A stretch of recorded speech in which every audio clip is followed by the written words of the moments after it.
Hello, this is Marcus Antebi. Welcome to Pull My Cord. This is a great show that I started and stopped for about 9 years when I was in a mental institution. The first thing I did when I got out was go, I got to get back on the mic. Gratefully now, we're long past the analog stage and we're right to podcast. Today I have two unbelievable people from the past, great skydivers, amongst other things.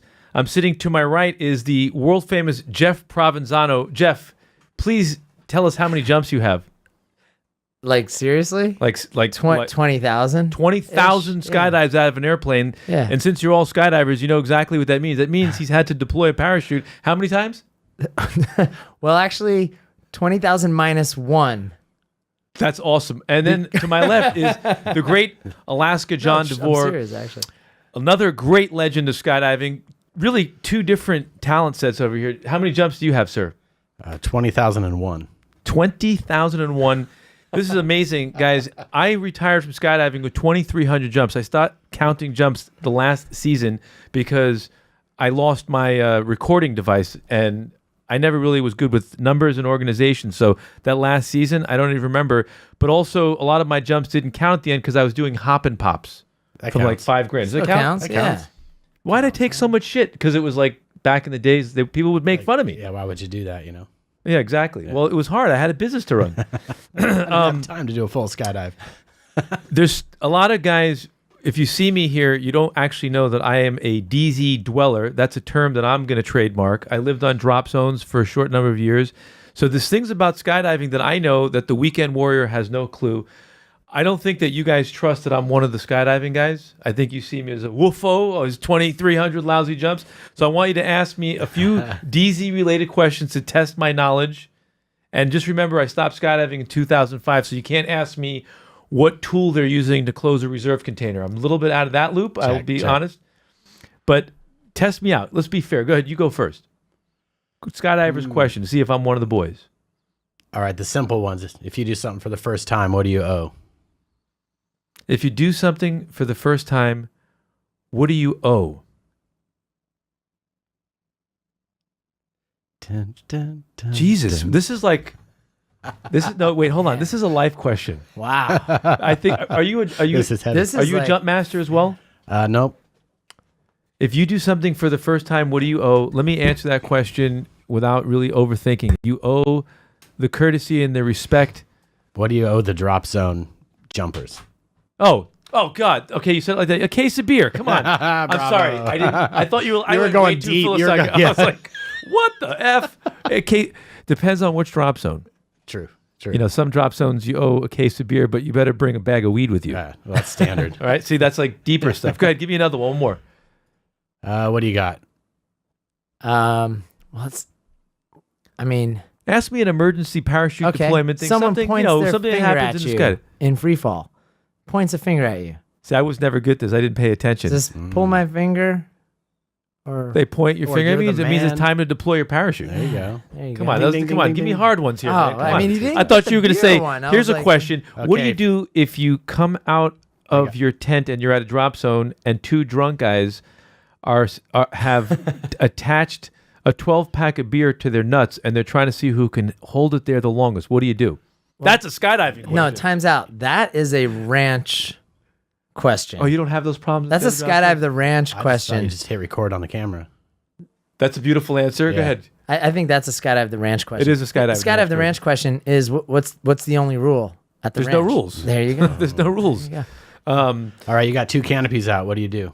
Which configuration? Side by side or a biplane? Good. Looking good there. Come on, Let's this go one I'm biplane. actually really good. Biplane. All right, hold on. It's been a while. First of all, you have a biplane. If they're stable and flying correctly and the two canopies aren't competing, depending on the altitude, and always, usually, especially if you're a beginner, you land them.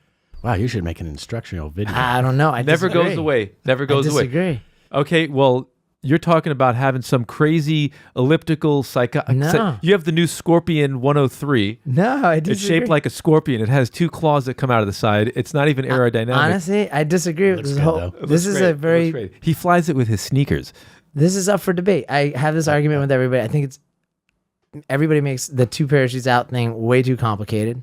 And I believe that as long as they're not entangled in whatever configuration they are, you grab the rear riser, outside riser of either canopy, fly them apart, put it into a down plane, and cut away. Okay, I happen to agree, but I want to make one comment. You're talking about what an experienced skydiver should do. It's overload. Most people Were we asking if you were an experienced skydiver? Yeah, you have 2,300 jumps. I mean, come on, how many But jumps do no, you that's really not a lot of jumps for that. I mean, first of all, I only have 2 cutaways, Yeah. and I didn't live and breathe skydiving and condense a lot of skydives in the way that you do on an annual basis. I always respect that limitation in any sport, which is how frequently am I jumping? Am I insanely current? If you're doing 1,000 jumps a year and you have 2 malfunctions back to back, you probably didn't even notice the difference. True. So, Yeah, it's all I mean, relative. it's really relative. I think one could say very easily that the less decisions you put in the hands of someone with under a couple of thousand jumps, the more likely they are to make it to the ground. True that. If he's having a problem and they're fighting each other, you don't really have a decision to make. It's just get rid of the They're bad not one. aware enough to even know what riser to grab. For sure. Exactly. Too much on the plate. You're talking, and so that from a perspective of what do you teach versus what's the theory, like amongst experienced skydivers? Like if you had 20 students that probably weren't going to skydive for more than 2 years, do you really get in, disconnect your RSL and make sure that you're in an appropriate landing area and above the hard deck altitude?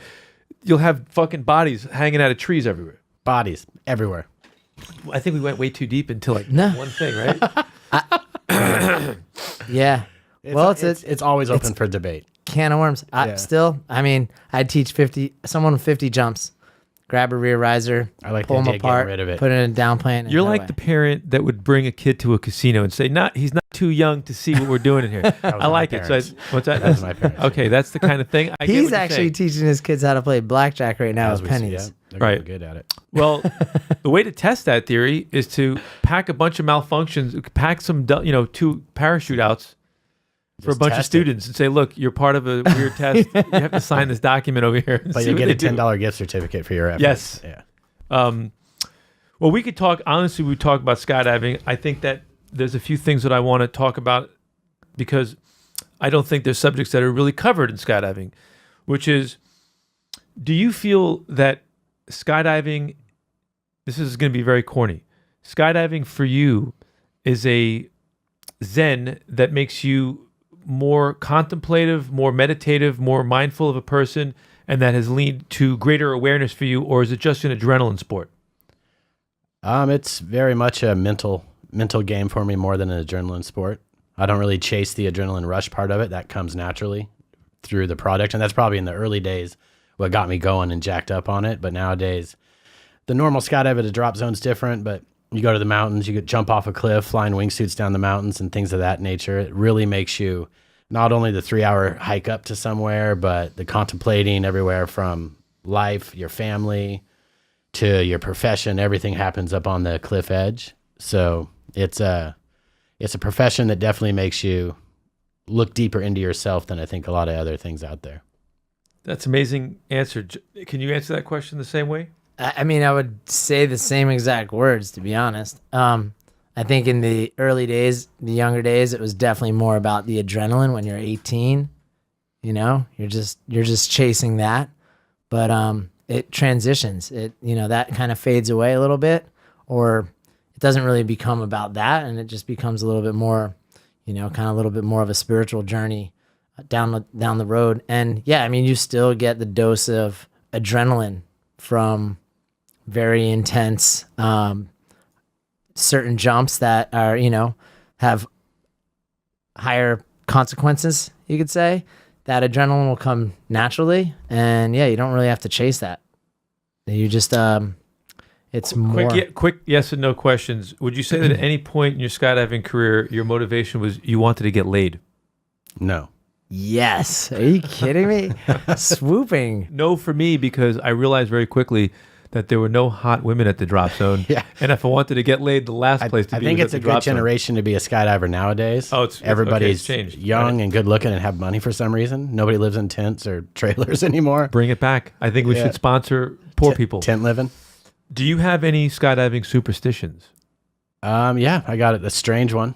All right, let's hear it. I just one really, and that's that I have a purple toggle that I have always had in my helmet bag ever since 20 years ago when Orly King gave it to me.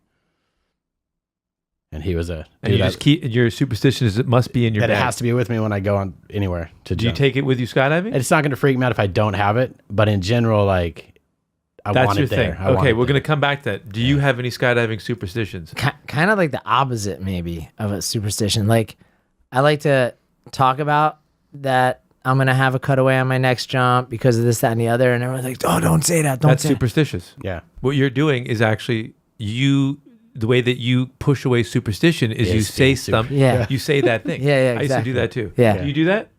I don't think so. I just admitted I had superstition. So I remember from your history, you had one of the craziest fucking stories in the world. You had no parachute out and you landed on fucking with skis or something like that in the snow. Is that, I know I'm telling it all wrong. Can you tell me that's probably the craziest thing in the world? yeah, I'll give you a Cliff Note quick version of it. We were shooting a movie for Disney, doing stunts. So jumping out of a helicopter at about 12,000 feet, but over a 6,000 foot mountain. So 6,000 feet above the ground. And the idea was to jump out, look like you're skiing in the air, pull a parachute. We did that quite a bit, but one time I had a pilot chute in tow. So I was just towing the little pilot chute and the pin was still stuck in the rig. So I reached back to grab the pin because I'm shooting a movie and I didn't do the normal procedures. I'm like, I got to get this parachute out and get this shot. And I reached back, pulled the pin, and doing that, I pulled the bag out and the bag came out under my arm. And then I was at that time kind of ass flying with my feet in the air. And the bag came out and wrapped all around my skis, boots, bindings, everything. And a couple, three cells came out of the bag. But it was pretty bag locked, but enough of like a hefty garbage bag size fabric sitting above that created enough tension that it was hanging me upside down by my feet and spinning me like a rock on a string, just super fast. I had tunnel vision and I fell for about 40 seconds or so like that, trying to do all the emergency procedures, but without going into the tech part of why it wasn't working. And eventually saw the ground coming, knew I was going to die and poof, hit the ground. And I was skipping a lot, obviously, but I never lost consciousness. I always had my internal thoughts going on, but everything was just like that. That was what was going on in my neck. Some lube. So all I really remember is I never quit thinking. And I realized that there was going to be some type of afterlife because I'm sitting there having internal dialogue with myself, but everything's black and I was curious what was next. And then what I was told was about a minute and a half or so later, the other guy that was jumping with me landed and this right next to me on the very tip of a mountain called Mount Invincible down in New Zealand. No shit, Mount Invincible. And so the sound of the parachute is all I remember hearing. I opened my eyes and did the whole wiggle my feet, toes thing and realized I felt fine. So I sat up and was totally fine. That story makes me want to go use the bathroom. That's an amazing story. And I was going to ask you, did you know you were going to die? And obviously in your story that you did. Yeah, the whole time. And I would say that a lot of other people would have died. Yeah, I mean, damn lucky. So when we say that, I have to make sure that I appease the spirits. There's a superstitious thing I have to do to make sure that this story is canceled. Okay, sorry, I had to get that out. Sweet. You guys that's important, sometimes that you cancel when you tell the story. Yeah. When you tell the story, You got to bring it back. you got to bring it back. Yeah. And, you can't even say I was a lucky one. All right. No, that's just a According superpower. it was a superpower. I'm going to do it again. I just didn't have any time. Do you have a near death? I mean, not to that degree at all. Like, I mean, no. I mean, Okay. to Not many people have. basically land without a parachute Well, That's the pretty much story like you the- landed in thick powdered snow. on the side. No, it was very styrofoamy. It was all rock, and there was one little ledge that stuck out of the peak that had a little pocket of snow on it. And if you hit the rock, I probably would be totally dead. okay. For sure. So Yeah. you weren't lucky. You could tell people I was aiming. I was aiming. Fucking aiming, I man. saw it coming. I know knew that what I much. was doing, man. spun I myself, used yeah. my ski and I used it like an aileron and I got where I wanted to go. Yeah. I knew That's if I crazy. spun at like 4,000 revolutions a second, I'd have enough energy displacement that I'd be fine. Well, I've seen, at the ranch, a guy rented a parachute, a Dolphin, Oh boy. from when I had the gear store at Yeah. the ranch. And I hated that rig, but I took good care of it. And it didn't actually give him a problem, except his reserve came out when he left the airplane, and then he deployed his main into it. Oh, nice. And we watched. It was like a day like today where it was perfect out. So everybody was at the drop zone, and I heard someone scream, "Call 911!" And we all looked up at the sky. Before it even happened. Before it happened. He was probably about $3,000, and he was just spinning like a helicopter out of control, and everybody was freaking out. And of course, at the ranch, there's always a guy there go, "Call 311, don't call 911." Or, call 411. We need information. There's always someone joking while someone's about to die. Where's his wallet? Yeah, he disappeared in the back in the woods. I got on a 4-wheel quad with Guy. Do you remember Guy from the ranch? Yeah, right. He drives me out because we were in that position. He drives me out. We get into the woods. He goes, "Are you ready to see hell, dude?" Oh, yeah. I was like, "Let's do this." I'm from New York City, I've always man. been curious. I know. I'm from New York. I leave my apartment. I see that on the sidewalk. We go in the wood, and this guy's lying on his back. He's fully conscious. Not a scratch on his body. Nice. And I have video footage of it on YouTube, and you can see he has tremendous amount of drag. He's got 2 half-inflated parachute, which is one parachute. You just don't have any control over it. Right. And he went through the trees, which softened some of his fall, and he landed in the mud. Too, yeah. They called him Miracle Mike. He went to the hospital. He came back with a Band-Aid on his neck. Nice. I said to him, "Don't expect that to happen twice in life." And the very next day. And the very next day. You know what I love about the ranch? What? Everything? Everything, but are the nicknames that people get at the ranch. I don't really have them, but I left there's Nebraska Joe. Went there Alaska John. there, left Nebraska everybody Joe. has a damn nickname. Nobody was going to let you get away with a cool name, bro. No, not a, And it's like, here's that skydiving guy. He's really fucking cool, man. Yeah, Nebraska one of the Joe best to me. yeah, exactly. Well, they had a something wall. crazy. They had a wall of pain. Remember the wall of pain? Do you remember seeing that? I do remember that. That was a long Do you remember the time wall ago. of pain? No. It was in the second hangar. They had a wall of pictures that were just nailed to the wall of people's destruction and carnage. Yes. And it had a sign that said wall of pain. And then someone came up with bounce bingo. Bounce bingo. They made it. They took a big aerial map and they put like a grid on it with numbers, and you paid, I think, $10. You were betting on It's the pool for the year. where somebody would die in the general area, Holy and they had that shit. for many years until they had their first fatality in. And someone 30 won all the money? Someone It was they gave it 100 to to 1 the, odds. They went bankrupt. It was well, they yeah. gave the money to the family. That Yeah, was for like sure. $2,000 or something in the pool, Wow. and they gave it to the family, and then they took it down because now it was like that's not cool. we had Yeah. something like that on our team. Last man standing. We were doing it. It's funny until like yeah. someone's dead, right? Yeah, exactly. Well, in this case, it's everybody has to die except for the last man. For last man standing, yeah. Yeah. We reignited it, but it went away for a long time after a few accidents.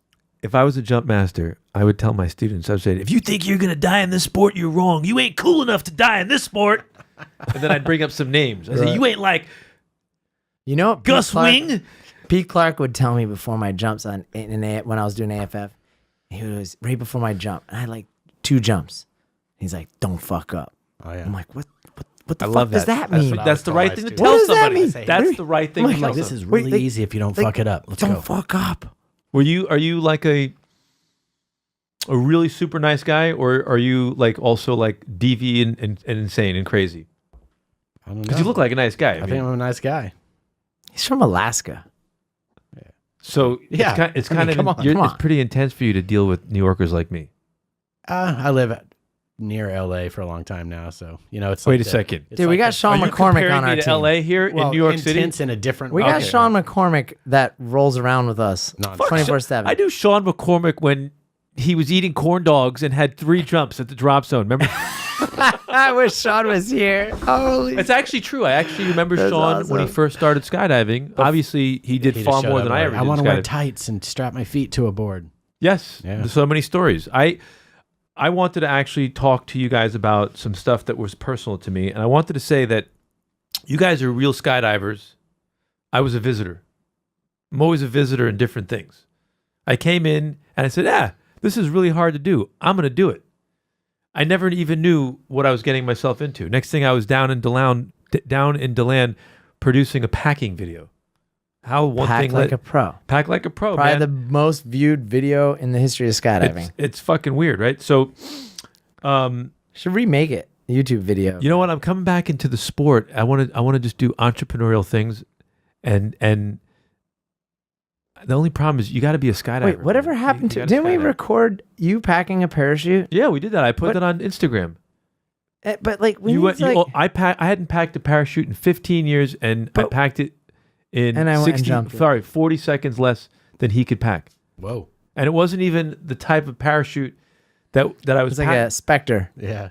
I think it was a No. Spectre, but it was branded. But it was a totally different container. No, it was a weird. Oh, was it? It elliptical was parachute. elliptical, like a I had to chaos ask you. I was like, "What do you guys do with the nose?" Because nothing. Nothing. Just Like, well, put that it. speeds it up. Yeah. Yeah. But that'd be all, pack like a pro. We should like just redo it. Make it really, really fancy this time, with like hookers and lots of good music. But somewhere in the background, hot dogs. Hot dogs. Hot dogs. You remember Just that? Girls in bathtubs and hot Um, dogs. Full of hot dogs. I got distracted because back in those years I was doing Muay Thai boxing, and I started to fight. Another thing I didn't even know that I was going to get into. So that became my obsession, was training and fighting. And so over time, skydiving was really not a priority for me. And the truth is, the thing that kept me in skydiving for so long was the people. And when that sort of slowed down for me up at the ranch, like the turnaround of the type of people, I had even less reason to be into skydiving. And then knowing what I understood about skydiving, I was a danger to myself because I couldn't stay current. Yeah. And Smart. I'm also not the type of guy to give a shit what people think about me. When I was time for me to quit skydiving, I was like, who gives a shit? I'm quitting skydiving. But I dream about it all the time, and everything is fresh in my head like yesterday. And I oftentimes think about how I could make a comeback in the sport and then do what you guys did, get to 20,000 jumps. It just doesn't fit in my dynamic. It doesn't hold my attention for that long. How do you keep your attention? I'm going to ask both of you. How do you keep your attention in skydiving for this many number of years? I mean, I think I've had plateaus where, it was just, but to be honest, when I started skydiving, I told myself, because it was just another hobby, another thing I was going to start. And I remember telling myself, like, don't just quit the minute you plateau on this one, like kind of push through it a little bit, like see what it leads to, like what's on the other side of one of those plateaus. And what I found out is it goes back up again. And yeah. And so, it happens from time to time, like maybe, the ideas aren't there, or the skill just isn't, you're not getting better at something, but just kind of like push through it a little bit, suck it up, push through it. And then next thing you know, you have ideas of new things you want to try, or a different direction that it goes in, or the technology changes, a new parachute comes out. Is that what happened for Luke Aiken? He just got bored of the whole parachute thing? That's like a whole different level. I don't even know. I mean, that's just like, I don't even know if that's it's like stunt, that's like a, Man, technically it was a he's high a pioneer, fall. man. It is. He's pioneering the future. It's skydiving without a parachute for the future. Drop zones are all just big nets. Yeah, just big Giant nets. nets. They don't even need nets after a while. Yeah, no. It was all in our It's all mind. about you know? the Just 4,000 giant magnets. millions. Just some magnet. That's How do you keep your interest in it for all these years? And you have 2 children and Yeah. you're married. Yeah. Does that also ever get you thinking, like, can you do this forever? Well, to answer that and then back up, yes, because of the family life, it makes me think about the super stunty stuff I do in Hollywood and all that world, that they ask you to go well above and beyond your normal skydive day-to-day life.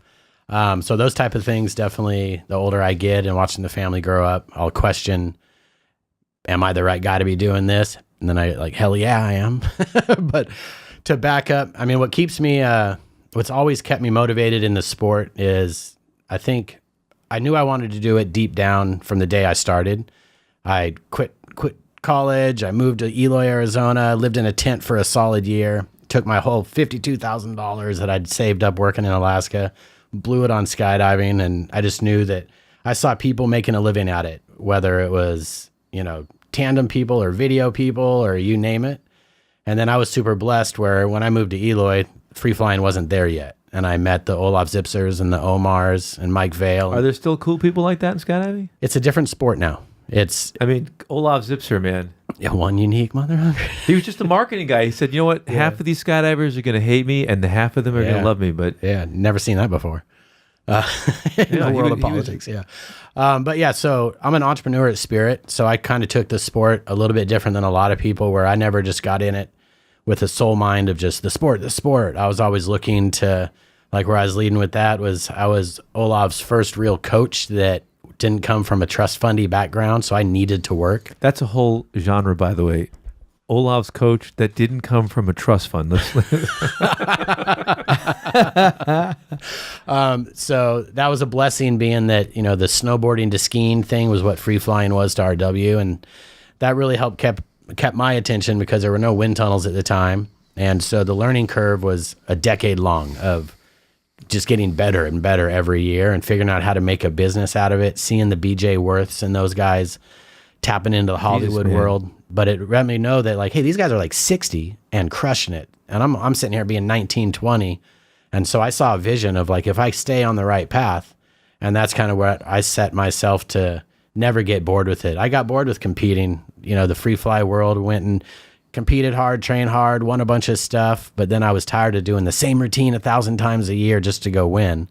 And that's when I think, like, Jeffro and a lot of people on the Red Bull team, we tried to be leaders of some sort in every discipline that's popped up, whether it's free flying, and then it's swooping, and then camera flying, and then wingsuiting, and now the hybrid speed riding, ripping down mountains with parachutes. And so every time a new hybrid of the sport came up, we would try to be at the forefront. So your main source of income is through something to do with the parachute? Total, yeah. I didn't know. So not going too deep into your finances, what is your main bread and butter in skydiving? Obviously, you're doing something that's keeping you big time. What is that main thing? For me personally, it's about half and half. I run the Red Bull Air Force team. So Red Bull contracts my company to manage that. And then I'm an athlete for them too. We do about 50 shows around the world. And so there's demo and marketing pay and all that kind of stuff. And then I'm super blessed that my phone rings often with the world of Hollywood with stunts and commercials. And so if you took my yearly earnings, it's probably about 50-50. The that's SAG amazing. world. And that's amazing. And I know that you're kind of an entrepreneur too. You obviously make your living out of skydiving. 100%. Yeah. Wow. Yeah.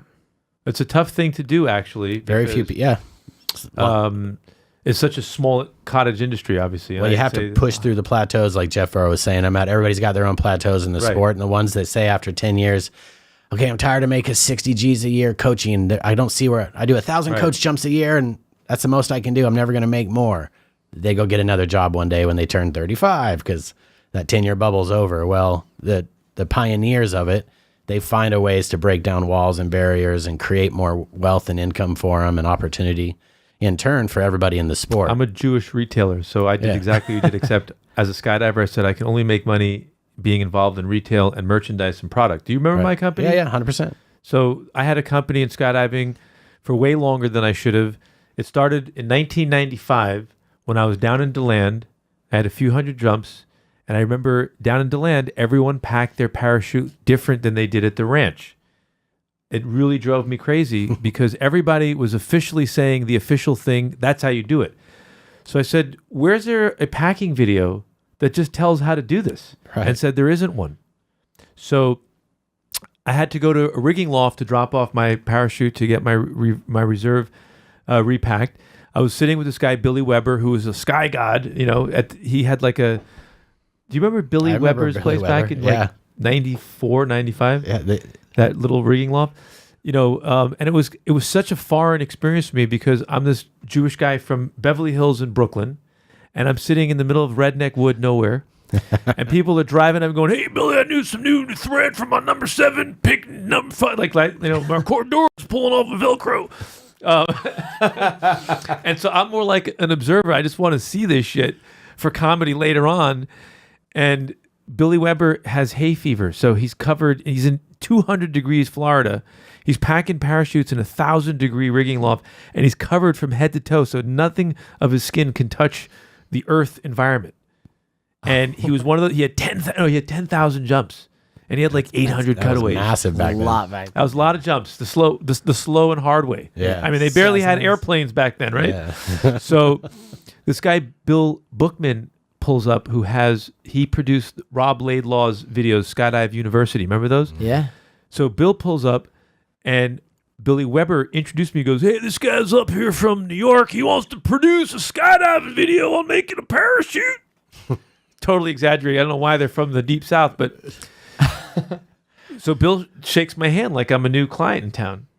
And next thing I know, I'm paying to produce a video, and Performance Design's the biggest parachute company, and at the time, the hot shot was the Relative Works.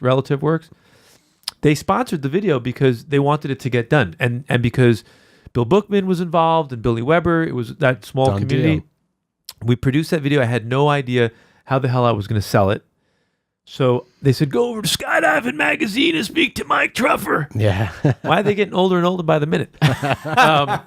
So I go meet Mike Truffer. I shake his hand, and the guy literally, it was like he had nothing to sell in the magazine, so he had to make my thing work.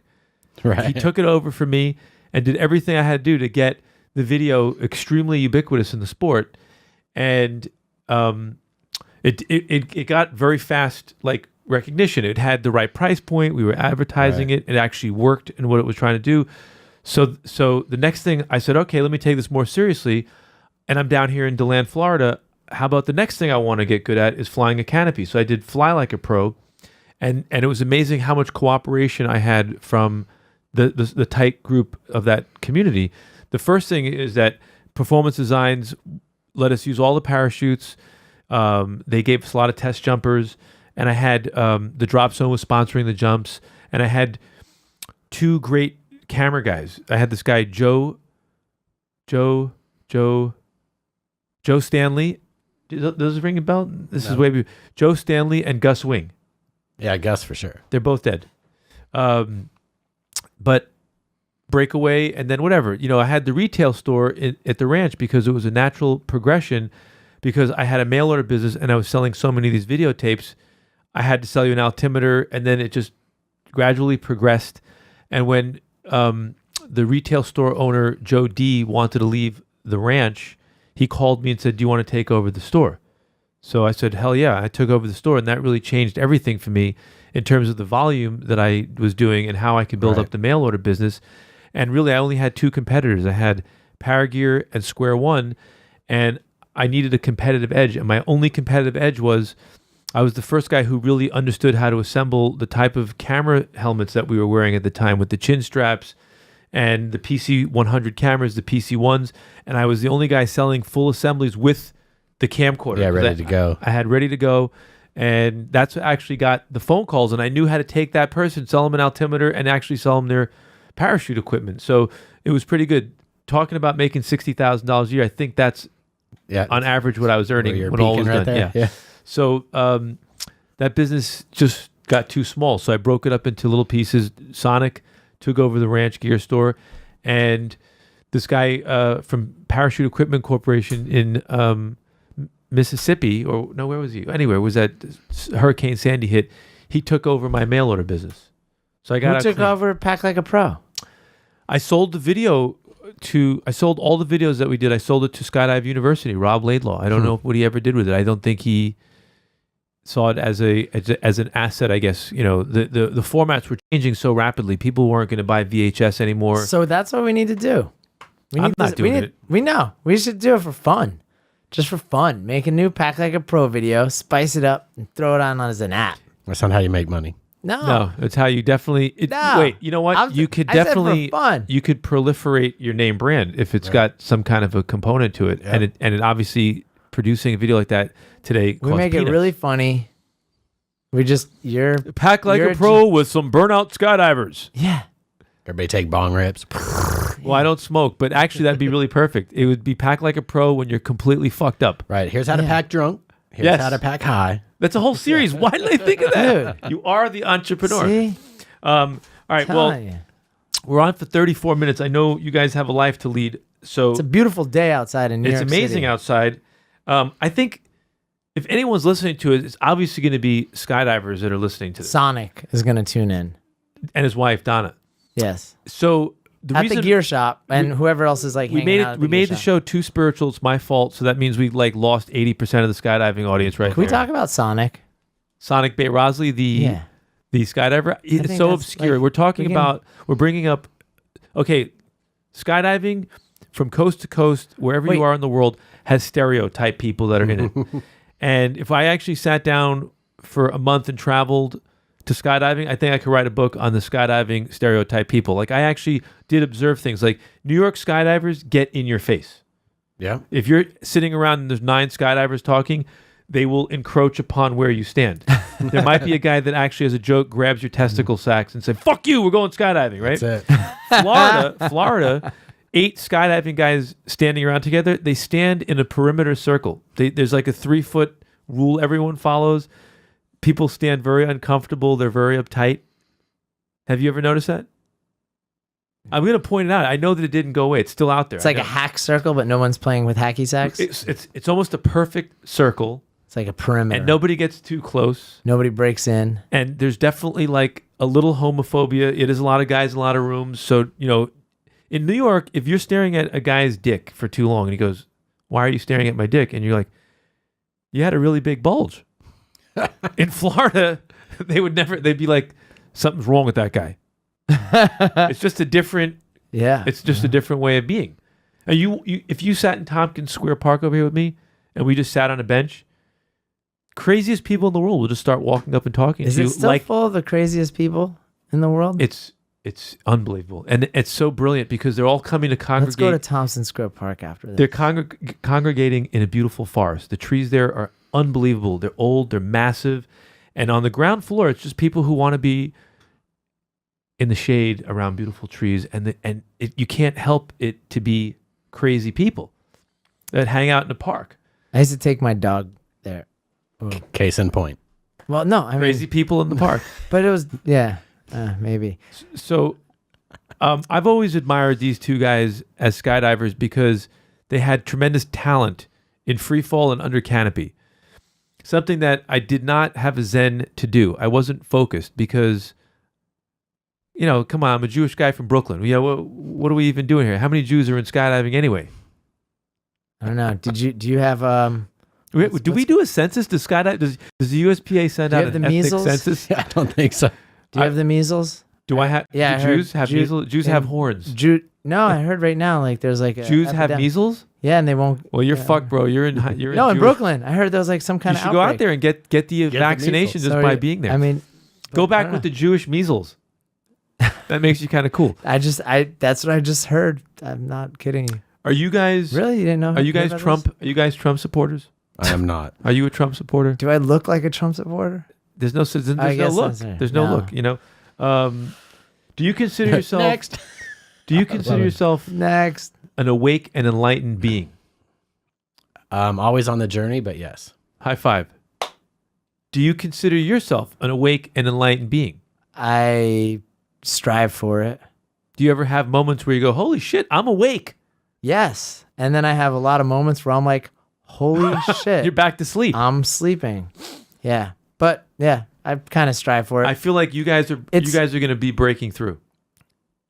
Yeah, the intention is there. Well, I know you better than I know John. I know you're going to break through. I hear you talk sometimes. I know how you lead your life. You're on that path, and sometimes it just comes with age.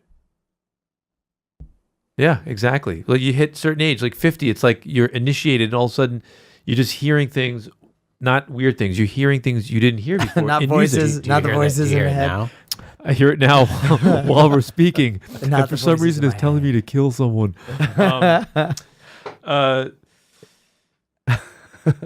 This has been really exciting to me. I know that the 7 or 8 people that are going to listen to us are going to be delighted, or it's going to put them right to sleep. It's their white noise No, to they go to wanna- bed. White noise, just white noise.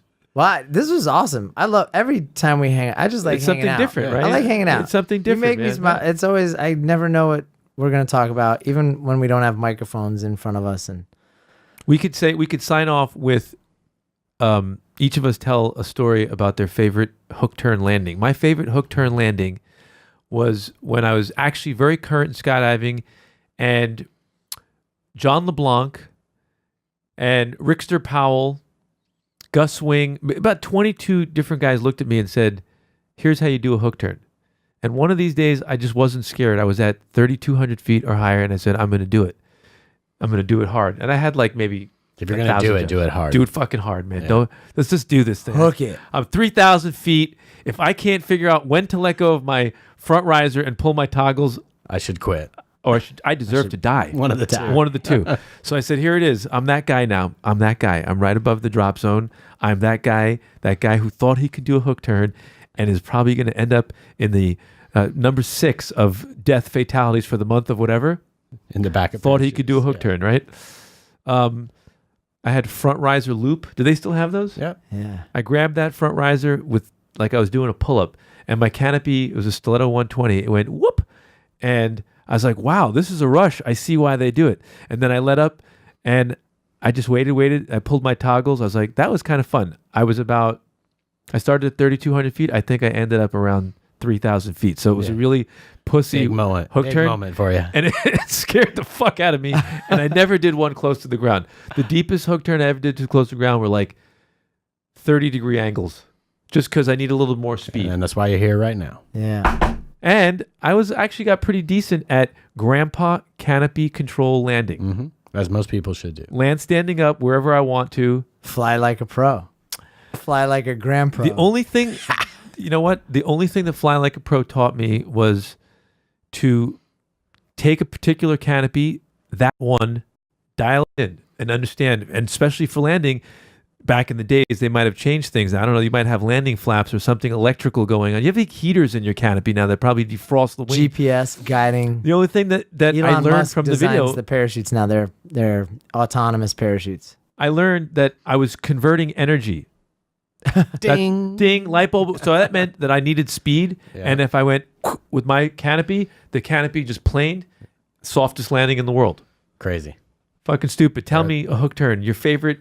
Come on, man. I know you got a lot of jumps, but you got a memory still. I do. The only one I could really honestly, Say it. I mean, there's one, just because we're in New York, is one and only hook turn landing I've done in New York City on the Hudson River. How landing many on how a many barge. rotations did you do? Did you do 7? Not many. Actually, it was like It was the place kinda more like, than the It was the turn. place, yeah, more than a turn. And it was also I had just gotten, I just recovered from like a 3 or 4 month injury. I had shattered my wrist, and I hadn't been jumping. And I made like one practice jump before this really big project we were doing here in New York, where we flew our wingsuits over Manhattan.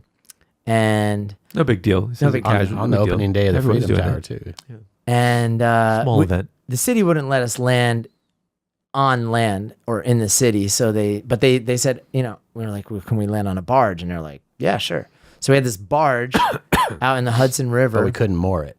We couldn't moor it. So it's just like Oh, it's kind just of floating there. it's kind of floating, kind of like they're was a trying to tug. keep it at, stationary going into the current, like 4 the same knots or yeah, something. 4 knots or whatever it was. And landing on the barge. And I just gotten off an injury. I hadn't jumped in like 4 months, more or less. I made like one practice jump the day before at the ranch. That one was a trip, though, because it was being tugged, but it was stationary. You visually saw it's waves weird. coming off, so it felt like it was moving, Yeah. but it wasn't. It was so weird. Yeah. And for that, That's so just cool. the listeners have to know that in order to hit the target on a jump like that, you have to create some type of hook turn landing because you need the speed. So You can't grab just my land front riser. straight in on a final approach. No, Your odds are no, less. No. Is that one of your highlight jumps? That was a really fun one, but probably the number one in my mind always is years ago, but in Las Vegas on the top of the Rio is the Voodoo Lounge, an outside bar, right? And this is the first time I ever swooped any urban object. And myself and Andy Farrington were on the jump. And so there was a party of thousands of people on the roof just raging. And it was pure night. We had pyro and all kinds of stuff on us. But the coolest part was we did a big 360 hook turn, but flew over the party, the roof of the Rio. But then we were still high enough that we planed out at about 350, 400 feet, whatever that building is. So then we had to do another a little bit more in the 90-degree hook turn right through the valet over the overpass. And so it was like 2 swoops in one. And it really opened my eyes to like multi-dimensional parachute flying and not And just you landed coming on the ground, not on the building. eventually on the ground, yeah. But we swooped the building You have and good then swooped the footage of that? skyrock. I got pictures of it and stuff, yeah. What year was that? That would have been back in probably 7, 8. Now today you'd have like 1,100 angles. You'd have yeah. like people with like Here, drones put on these everywhere. Oculus goggles. You can Yeah, watch it's it in unbelievable. That's 360. an exciting jump. Shit, I don't have any stories like that. So, guys, thanks a lot for coming in. I have a bunch of brands that I wrote down for skydiving. I think for the hotshot skydivers that know how to do hook turns, I think a great catchphrase from this show is, "It's the place, not the turn." All right. Well, you guys sign out. Say hello to these guys. Right on. Thanks for listening, all 7 viewers and listeners. Appreciate your time and energy. Woo! 7 million Yeah. listeners. I just talked 7, of course. Yeah. Seven. You're cutting it short. 7 It M. was a pleasure telling old stories and catching up with old friends. It's weird. Yeah. All right. 3, 2, 1. See ya. Love you.